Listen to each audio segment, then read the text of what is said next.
Hi everyone, welcome to Teach English with Passion, a platform that is created to help all those teachers who strive to do their job appropriately. We present series of videos that combine theoretical knowledge and practice, showing teachers how they can design interesting teaching materials that would make both teaching and learning English more fun and more interactive. Eager to know more? Keep watching.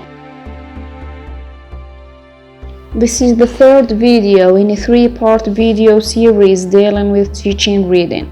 In the two previous videos, we have talked about the pre-reading and during reading phases. In this video, we're gonna explore the last phase, which is the post-reading phase, also known as after reading. So, let's get started. The post-reading phase represents the last phase in any reading skills list. It refers to the time when learners utilize the knowledge gained from the reading material and they integrate it to develop other skills, namely speaking and writing. At this stage, learners reflect on the reading material and they can explore it through a number of post-reading activities that can either focus on the content of the text or on its form.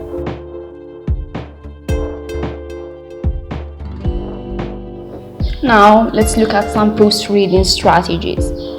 The first strategy is exit slips. They are small pieces of paper on which the teacher writes some questions related to the topic of the reading passage.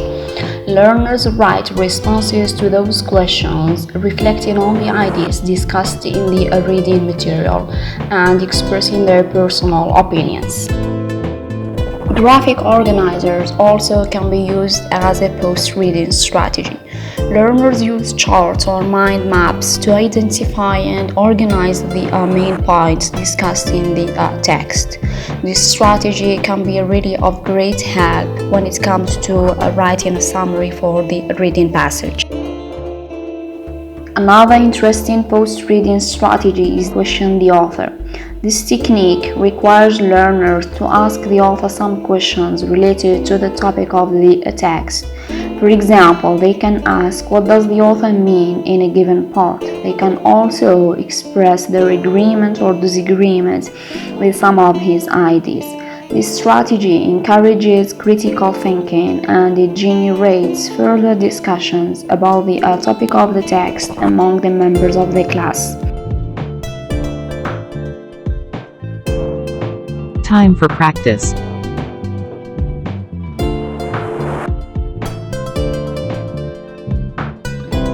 In this part, we're gonna continue dealing with the same reading passage we have talked about in the previous videos.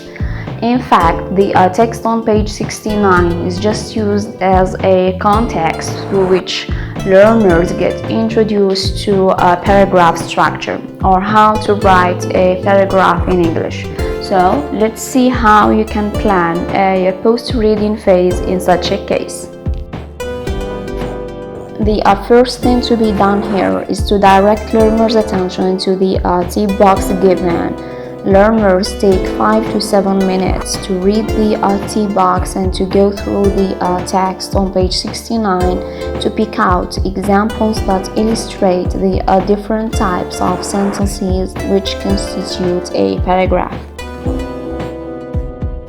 After that, you interact with learners to check what they have understood from the tip box. You can ask them what is the tip box about and what they have got from it.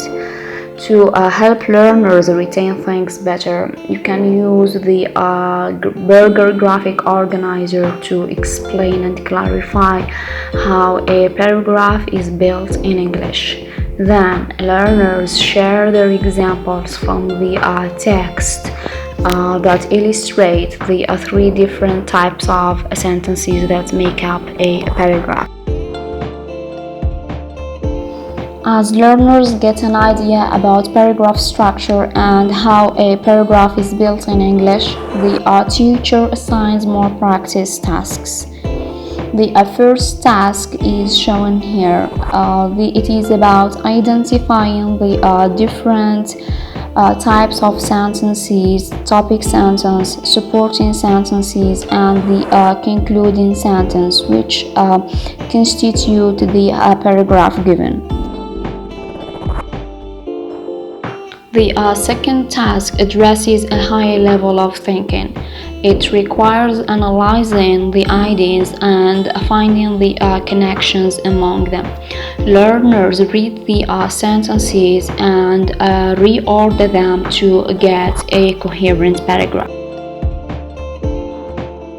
The two last tasks require learners to use the knowledge gained from the previous tasks to generate something new. In the third task, learners are asked to complete a paragraph with its missing topic, sentence, and concluding sentences, whereas the last task is about writing a coherent paragraph using the procedure studied: topic sentence, supporting sentences, and concluding sentence. That's all for today's topic. Hopefully you find it helpful and useful. If you have any questions, suggestions, or topics you want me to deal with, leave a comment below. If you like the content of the video, subscribe now and share the video with your colleagues. Stay tuned. Have a nice day. Bye.